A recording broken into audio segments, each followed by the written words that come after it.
সীমান্তে সাদা পতাকা উড়িয়ে ভারতীয় বাহিনী আত্মসমর্পণের ইঙ্গিত দিয়েছে বলে দাবি পাকিস্তানের তথ্যমন্ত্রী আতাউল্লাহ তারার।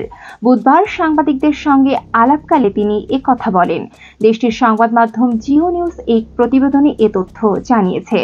আতাউল্লাহ তারার বলেন, পাকিস্তান সেনাবাহিনীর প্রতিশোধ এবং রাতভর অভিযানের পর নিয়ন্ত্রণ রেখার কাছে চূড়া কমপ্লেক্সে ভারতীয় সেনাবাহিনী আত্মসমর্পণের প্রতীক হিসেবে সাদা পতাকা উড়িয়েছে। এর মাধ্যমে ভারত মূলত তাদের পরাজয় মেনে নিয়েছে।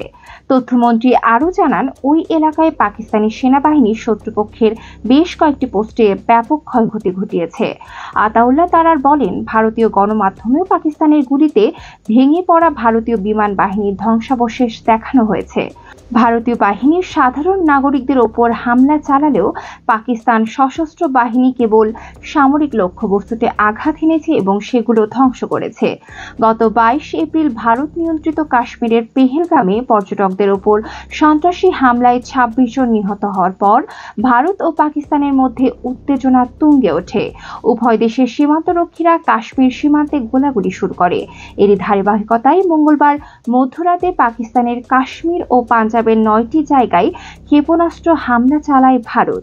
জবাবে পাকিস্তানও ভারত নিয়ন্ত্রিত কাশ্মীরে হামলা চালিয়েছে।